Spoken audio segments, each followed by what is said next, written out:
열왕기상 3장 4절부터 15절의 말씀을 전하려고 합니다. 하나님을 위해서 구하면 이라는 제목으로 은혜를 나눌 것입니다. 사랑하는 성도 여러분, 이 솔로몬은 지혜와 부와 영구한 재물을 얻기 전에 하나님을 먼저 만났음을 오늘 발견할 수 있습니다. 우리도 하나님께 받기 전에 먼저 하나님을 만나는 것이 우선시 돼야 되는 것이겠죠.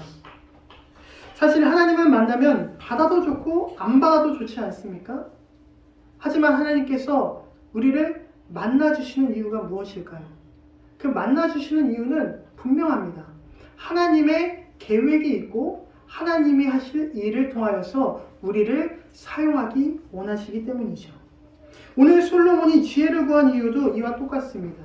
지혜를 구한 이유와 얻은 이유가 우리 교회와 또한 각자의 사명과 밀접하게 연관이 되어 있다는 것이죠. 오늘 본문 말씀을 통하여서 우리가 하나님을 만나고 지혜와 하나님의 재물을 받아서 우리의 삶, 가정, 교회를 하나님의 나라로 확장시키고 우리 사랑하는 가족들의 구원을 이루게 하기 위해서는 첫째로 전심으로 하나님께 드리고 만나십시오. 4절에 보시겠습니다. 4절에 보시면 이에 왕이 제사하러 기브온으로 가니 거기는 산당이 큼이라. 솔로몬이 그 단에 1,000번제를 드렸더니. 여기서 지금 산당이 큼이라 라고 얘기하고 있습니다. 그리고 솔로몬이 그 단에 1,000번제를 드렸다고 얘기하고 있죠. 솔로몬은 예루살렘에서 원래 제사를 드려야 하지 않습니까? 그런데 솔로몬이 지금 어디에 있습니까? 왜 기브온으로 가서 제사를 드리고 있는 것일까요? 이 시대적 배경을 잠시 보면 역대하 1장 5절에 훌의 손자 브살렐이라는 사람이 큰 놋제단을 지었습니다. 이 놋제단이 바로 기브온에 있었다는 것이죠. 아직 이스라엘은 성전을 건축하기 전입니다. 이 성막밖에 없다는 것입니다. 솔로몬이 생각했을 때 너무나도 하나님께 드리는 것이 초라했다고 생각했던 것입니다. 당시 산당이라 하면 여러 우상들도 같이 제사를 지내는 곳이거든요. 나중에 이런 혼합적인 문제로 솔로몬과 이스라엘이 안 좋은 일과 화를 겪게 되지만 지금 이 시간에, 이 순간에 솔로몬은 하나님께 제일 높은 곳, 좋은 곳에서 제사를 드리고 싶은 마음이 간절했다는 것이죠. 하나님께서도 그 제사를 받으셨다고 오늘 분명하게 말씀하십니다. 기브온에 규모가 굉장히 큰 놋제단이 있다는 것을 알고 그곳에서 제사를 드리러 많은 재물과 이 국민을 끌고 가는 그 모습에 하나님께서 응답하셨다는 것입니다. 다음으로 여기서 초창기 한국교회 역사에서 가장 잘못 이해한 내용이 하나 나오지 않습니까? 1,000번제를 드렸더니 이 1,000번제는 날짜, 횟수를 세서 1,000번의 기도제사를 드렸다는 것이 아닙니다. 한 번에 1,000마리의 제물을 드렸다는 것입니다. 어마어마하지 않습니까? 하루하루 세서 1,000번제를 드린 게 아니라 솔로몬이 한 번에 1,000마리의 제물을 드렸다는 것이죠. 사실 이것도 1,000마리인지 정확하지 않습니다. 더 많을 수도 있고 더 작을 수도 있습니다. 우리 교회에서 이해하기 쉽게 예를 들면은 우리가 귀한 동전을 하나님께 만약에 드리고 싶습니다. 그래서 바닥에 쫙 펼쳤다고 상상해 보십시오. 일일이 다 세보지는 않았지만 얼추 봤을 때 귀하고 아름다운 동전이 1,000개 정도 된다는 것입니다. 그것을 모으고 생각하지 않고 다 드리고 싶어서 다 그것을 싸서 하나님께 그대로 가져갔다고 생각하면 된다는 것이죠. 쉽게 말해서 엄청 많이 드렸다는 것입니다. 그럼 1,000번 쉬지 않고 기도제사를 드리는 것이 잘못된 것일까요? 아닙니다. 다만 여기서 조건이 붙는다는 것이죠. 1,000번 하루도 빠지지 않고 모든 날 전심으로 하나님께 예배와 제사를 드릴 수 있다면 그렇게 하라 이겁니다. 그러나 이 일은 결국 어떻게 됩니까? 날이 갈수록 변질되는 것이죠. 나의 성취, 나의 기록, 나의 자랑거리가 되고 만다는 것을 하나님께서 아셨다는 것입니다. 그렇게 의미가 변질될 바에야 솔로몬처럼 전심으로 그냥 한순간에 하나님께 전심으로 드려라. 그 결과로 하나님께서 솔로몬에게 어떻게 하시죠? 나타나신다는 것입니다. 5절에 보시겠습니다. 5절에 기브온에서 밤에 여호와께서 솔로몬의 꿈에 나타나시니라. 하나님이 이르시되 내가 내게 무엇을 줄고 너는 구하라.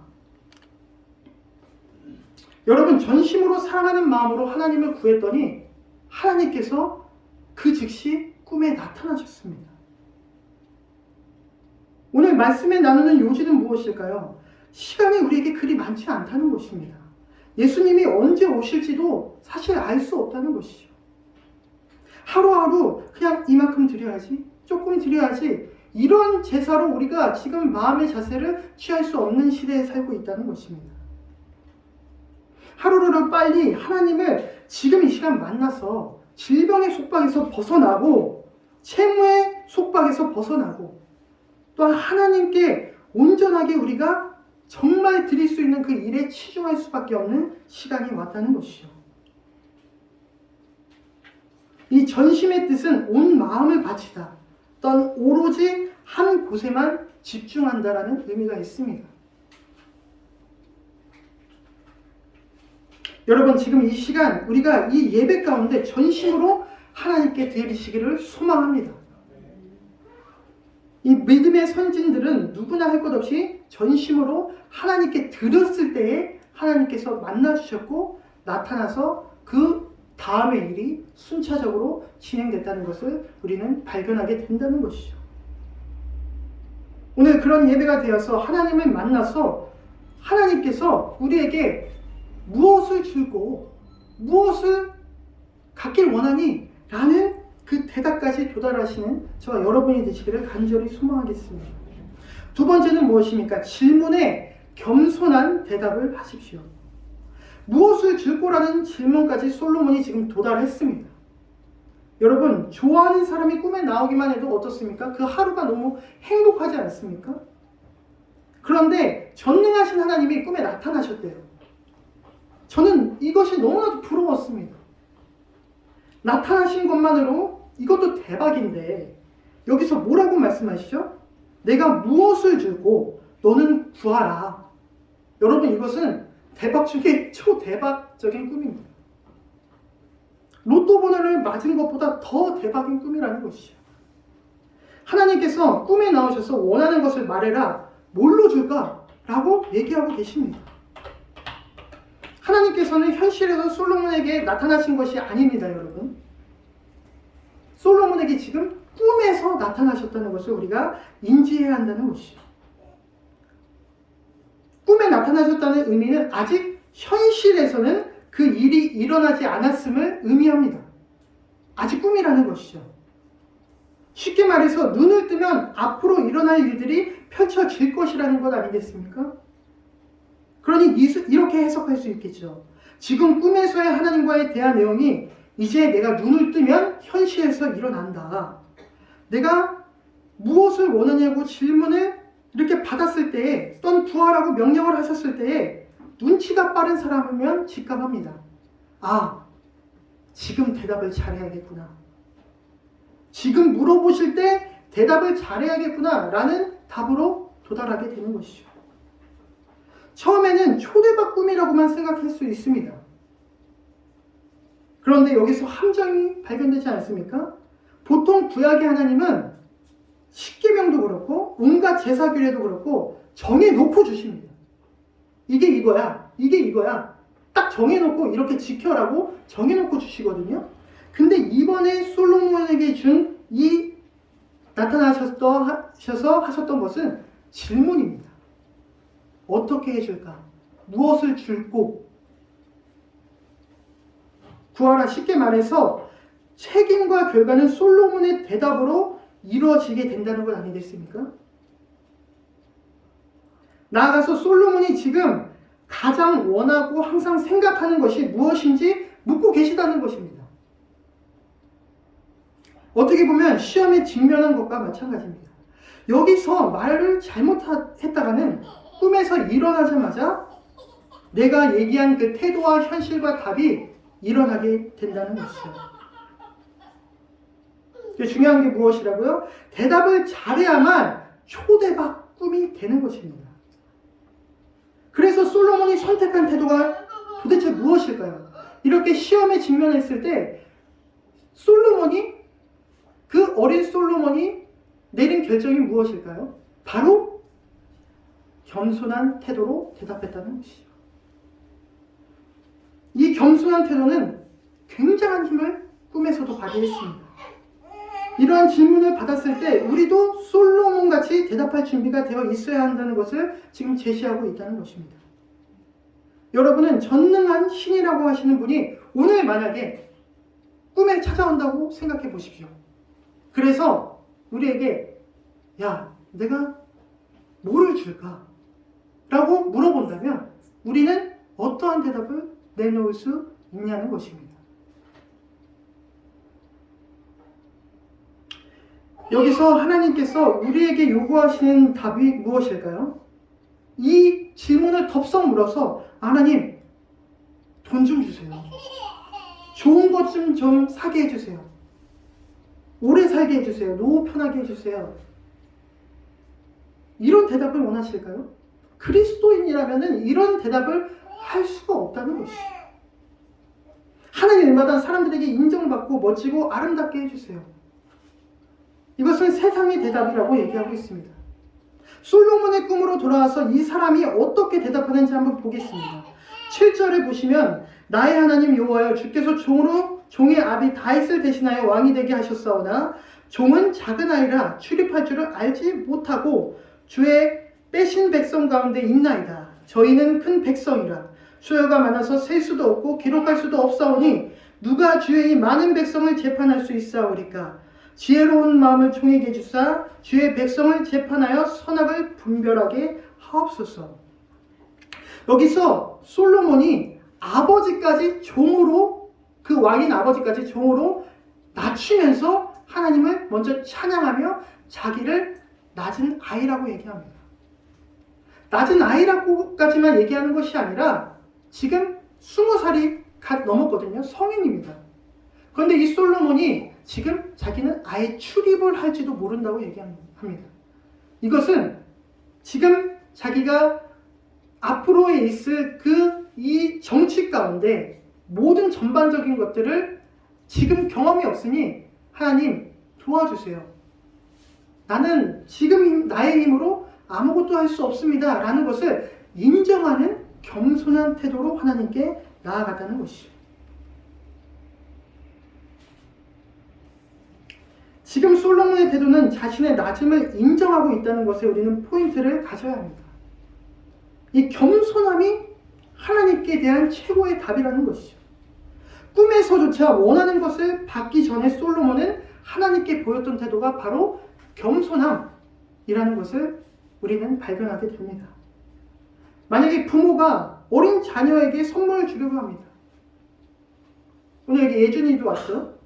그런데 아이가 태도가 막 요상하거나 버릇이 없으면 부모로서 그 선물을 줄까요? 그 상태에서 아이가 선물을 만약에 받잖아요. 그러면 아이의 뇌에 이런 것들이 순간에 인식되고 박혀버립니다. 아이는 지금 자신이 가장 편안하고 무질서한 태도로 부모에게 무엇인가를 요구하고 있습니다. 그 상태에서 무언가를 만약에 이 아이가 얻어내잖아요. 그러면 그때부터 이렇게 해도 내가 얻을 수 있네. 이렇게 해도 나에게 주네. 이렇게 무방비한 상태, 내가 이렇게 편안하고 막무가내로 해도 내가 원하는 것을 얻을 수 있네 라는 결과에 도달해 버린다는 것이죠. 그렇기 때문에 부모로서 그런 온전하지 않은 태도와 상태일 때는 무엇인가를 주고 싶어도 줄 수 없다는 것에 우리는 도달해야 한다는 것입니다. 사실 태도가 좋지 않은 사람에게는 바로 뭘 주면 안 되는 것 아니겠습니까? 사람뿐만이 아닙니다. 동물도 마찬가지입니다. 예를 들어서 개들도 밥을 주기 전에 막 달려들거나 주인을 막 깨문다고 상상해 보십시오. 그러면은 이 개에게 간식과 밥을 줄 수 있습니까? 이 버릇을 고치고 나서 줘야죠. 어떤 이 개들이 간식과 밥을 잘 얻어 먹습니까? 앉아, 기다려, 먹어 했을 때 말을 듣는 그 개들이 빨리 자기가 원하는 것을 얻어 먹게 된다는 것을 발견합니다. 이렇게 태도가 하나님 앞에서 중요하다고 얘기하고 있다는 것이죠. 자기는 마음이 약하다면서 주는 미련한 사람도 더러 있습니다. 그러나 대상을 위해서라도 있지만 사실 자신이 앞으로 편하려면 태도가 어느 정도 순화되기까지 절대로 주면 안 된다는 것입니다. 하나님도 마찬가지이십니다. 그래서 먼저 하나님은 솔로몬에게 내가 이것을 줄게가 아니고 줄꼬라고 물어보고 계시다는 것입니다. 물음에 솔로몬이 어떻게 액션을 취하는가 기다리고 계시다는 것이죠. 하나님이 솔로몬이 무엇을 원하는지 이야기할지 모르셨을까요? 이 머리털까지 다 세심바 되시는 분이 솔로몬의 대답을 미리 알고 계셨을 것입니다. 그러나 하나님께서 솔로몬에게 무엇을 줄 거라고 물어보신 그 뜻은 지금 이 솔로몬의 입 밖으로 어떠한 대답을 하는가, 이 입 밖으로 고백하는 고백이 정말 겸손한 태도고 받을 만한 자세인가를 먼저 점검을 하고 물어보셨다는 것입니다. 솔로몬은 겸손한 태도로 자신의 것을 또 구하지 않고 있습니다. 하나님의 백성을 위해서 지혜의 마음을 구하고 있다는 것이죠. 그렇게 구하니 하나님께서 어떻게 반응하십니까? 10절에 솔로몬이 그것을 구하매 그 말씀이 주의 마음에 맞은지라. 하나님의 마음에 맞지 않으면 주고 싶지만 주실 수 없다는 건 아니겠습니까? 우리도 무엇인가 받기 전에 겸손한 태도를 취하여서 하나님의 마음에 맞을 때에 우리가 요구하고 기도하고 바랬던 것을 얻을 수 있다는 것을 믿으시기 바랍니다. 하나님께서 우리에게 무엇을 줄까 물으시고 계십니다. 그리고 구하면 뭐든지 주신다고도 말씀하고 계시죠.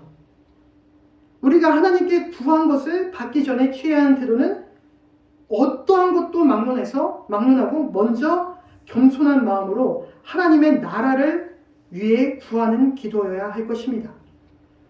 너희는 먼저 그의 나라와 의를 구하라. 그러면 이 모든 것을 너희에게 더하시리라. 이렇게 그냥 하나님의 나라와 의를 구했더니 13절에 내가 또 너의 구하지 아니한 부와 영광도 내게 주리니 라고 말씀하십니다. 솔로몬은 사실 부와 영광을 구한 적이 없어요. 솔로몬이 온전하게 구한 것은 지혜입니다. 하나님을 아는 지혜. 이것을 풀어 말하면 듣는 마음을 주소서. 하나님의 말씀을 듣는 마음을 주소서. 백성이 듣는 그 귀를 주소서 라고 얘기하고 있다는 것입니다. 그래서 우리가 무엇인가를 얻기 위해서 첫 번째로 해야 되는 것, 또 사람의 마음을 얻기 위해서도 또 무엇인가 내가 추진하고 있는데 이것을 내가 저 상대방에게 얻기 위해서 제일 먼저 해야 되는 것은 잘 들어주는 것입니다. 잘 들어주는 사람이 결국 얻게 되는 그 놀라운 법칙을 오늘 소개하고 계시다는 것입니다. 결국 고립되고 혼자가 되고 외롭고 쓸쓸해지는 사람은 자기 할 말만 하는 사람입니다. 듣지 못하는 사람입니다. 그리고 더 나아가서 이 상대방이 자기 얘기는 다 들어줬거든요. 그 들어줬다는 이유는 다음으로는 이제 들어줬으니 내가 얘기할게 라는 뜻입니다. 그게 무언의 약속이에요. 근데 들어줬는데도 불구하고 계속 자기 얘기만 합니다. 이 사람의 차례가 됐을 때 얘기하려고 했을 때 중간에 끊고 자신의 얘기를 하죠. 그럼 결국 이 사람도 어떻게 될까요? 들어주다가 가버린다는 것입니다. 무엇인가 얻어주고 싶잖아요. 그러면은 누군가의 얘기를 들어주십시오. 무엇인가 얻고 싶으면 하나님의 말씀을 들으면 된다는 것입니다. 자신의 유익이 아닌 타인을 위해서 교회를 위해서, 하나님의 나라를 위해서 그렇게 구하면 부와 영광과 보너스로 그 모든 것들을 받게 되시는 저와 여러분이 되시기를 간절히 축복하겠습니다. 마지막으로 짧게 받은 후에 믿음을 지키십시오. 이 두 구절을 남겨놓고 갑자기 조건이 붙어버립니다. 24절에 내가 만일 내 아비 다윗의 행한 같이 내 길로 행하며 내 법도와 명령을 지키면 내가 또 내 날을 길게 하리라. 두 구절 남겨놓고 갑자기 조건을 붙여버리세요. 위에서 1,000번째 드린 것도 좋고 겸손한 자세도 좋다. 하나님의 지혜를 구한 것도 좋다. 그런데 이 모든 것들이 쭉 이어지려면 내가 이 다윗과 같이 행한 그 길을 끊지 말고 쭉 가라. 이 조건을 내거신 것입니다. 우리에게 하시는 말씀 아니겠습니까? 우리도 받은 은혜 좋다가 갑자기 무엇인가 툭 건들면 순간에 흔들어 버립니다. 믿음이 그냥 흔들려서 안 믿는 사람만도 못한 그런 행동을 할 때가 있다는 것이죠. 그러면은 결국 어떻게 됩니까? 일이 망쳐져 버린다는 것입니다. 내 일뿐만이 아니라 내 옆에 있는 사람의 일까지 또 하나님의 일까지 엉망이 될 수 있는 그런 조건이 발생된다는 것입니다. 이 뜻은 구한 것을 줄 건데 받고 나서가 중요하다. 잘하여라. 끝까지 믿음을 지켜라 라는 뜻 아니겠습니까? 역으로 해석하면 다윗처럼 내 길로 가지 않으면 받은 것 다 사라진다는 뜻입니다. 받고 나면 변질되는 것이 사람의 본성 아니겠습니까? 그것을 가장 잘 하시는 분이 인간을 만드신 창조주 하나님이시라는 것이죠. 그렇게 조건을 다신 것입니다.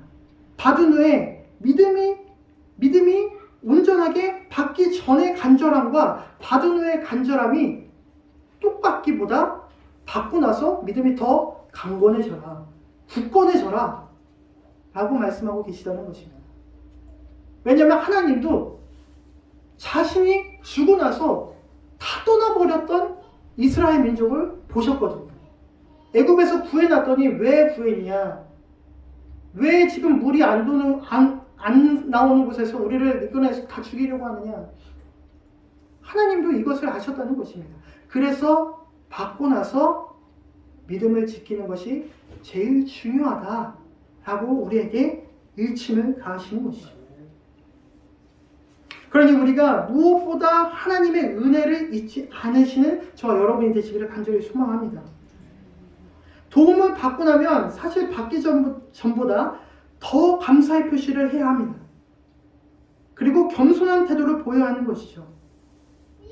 졸부가 제일 위험한 게 무엇입니까?